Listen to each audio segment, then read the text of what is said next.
Hi guys! Welcome back to my channel. May bago naman akong upload na ito ay tungkol sa pag-book ng barko na Tugo at babayaran natin sa Cebuana or Mlolier.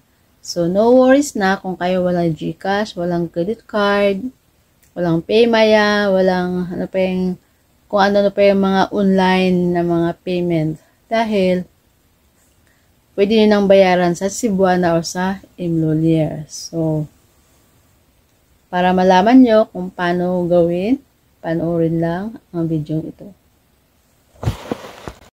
Paano mag-book ng Tugo at bayaran sa Cebuana at Mlolier? So, punta lang ka sa inyong Google Chrome at i-click, i-type ang Tugo Travel. So, then i-click lang yung una. Yan. At dyan sa online booking, isulat yung origin, kung saan kayo nanggaling, destination, kung saan kayo pupunta, then departure date. Sa departure date nila, ayan yung mga available na biyahe nila, pwede kayong mamili dyan. Then, pag nakapili na kayo,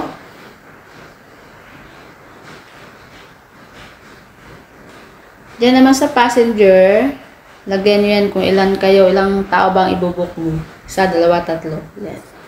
Then, click, book now. So, online booking accommodation, scroll down pababa, i-check yung trip details. Then, select accommodation. Yung una, yun yung pinakamura. Mega value class. Yung pangalawa, tourist class, medyo mahal-mahal na yan. At gusto rin mag-cabin or state room, mayroon din, pero mas mahal na rin yun. So, kinlik ko yung tourist class. So, ayan yung fare breakdown. Then, click continue. Data Privacy Act Consent Form, basahin lang yan bago mag-proceed. Then, click I agree. Scroll down bababa. Basahin ang trip details, passengers details. Ayan, isulat ang mga information mo dyan. Last name, first name, middle name, age, and gender.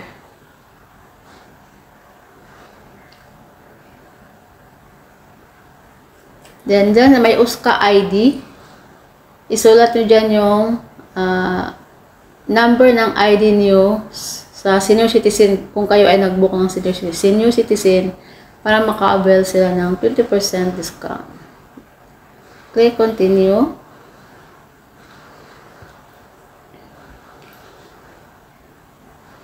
Ayan, click continue. Then, basahin ulit yung mga trip details.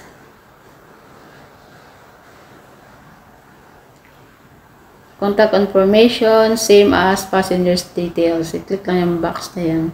Same as passengers details.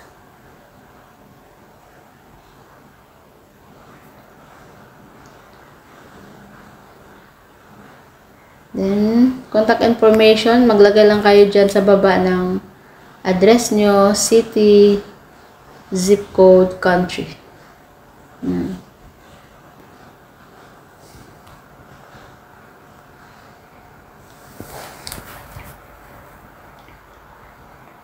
Then, mobile number, dito, o kung saan kayo nag-book.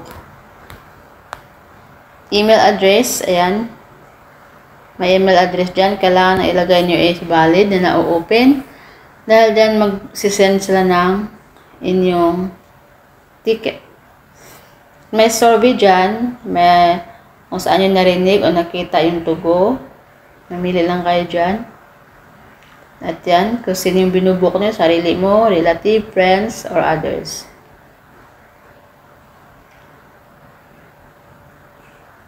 Then, i-click lang yung unang box dyan.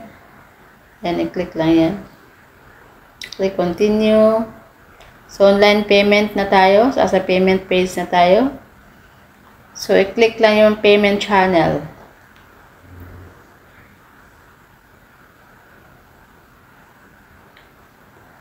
Then, click continue. Click continue again. Wait lang, medyo matagal-tagal to. Maglo-loading siya.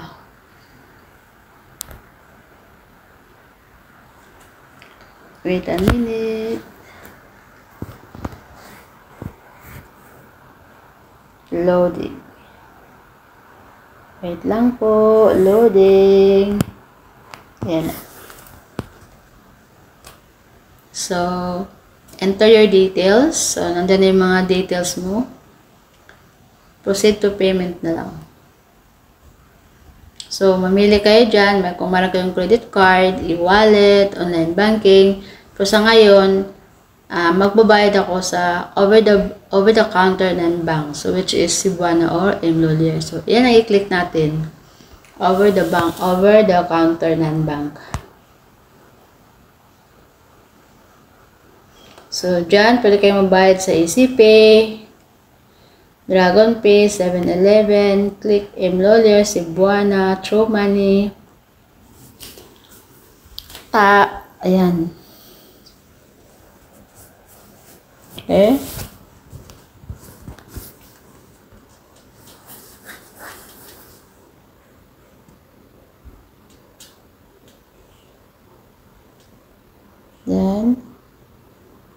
Then, pag nakapili na kayo, i-click nyo lang yung Pay.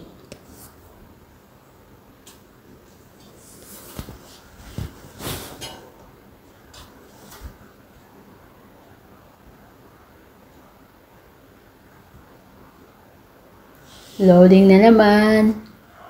So, ayan na siya. Yung Togo Group Incorporated. So, andyan na yung reference number, yung receiver, basahin nyo lang dyan. Yun ang isulat nyo doon sa Cebuana form.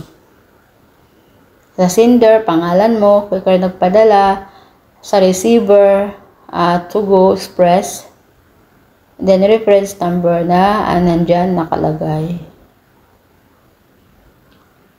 So, ganun lang siya, guys. Pwede rin kayo mabayad sa Imlolier. Ganun lang din yung proseso niya.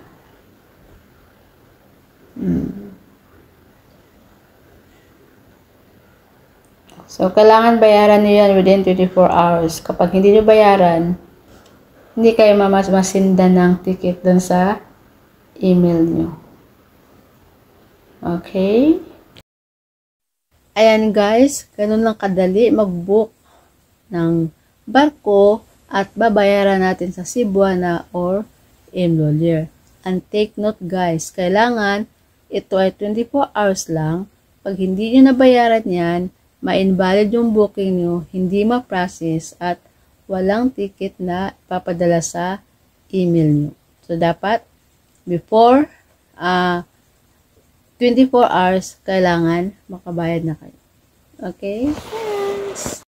So, ito na nga guys, dahil nakabayad na ako, nag-send na sila ng ticket doon sa email ko. So, confirm to go travel. Yan. I-click lang yung blue line na yan, yung blue letter, para ma-view yung ticket at i-print nyo. Then, andyan yung passenger's boarding requirements. Kailangan meron kayong 1 copy of the itinerary ticket, valid ID, and travel document kung ni-required nila, kung nag-required sila ng travel document.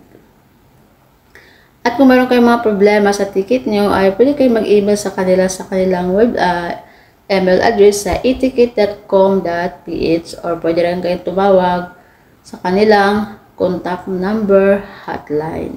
So, ganun lang. Thanks for watching. Bye!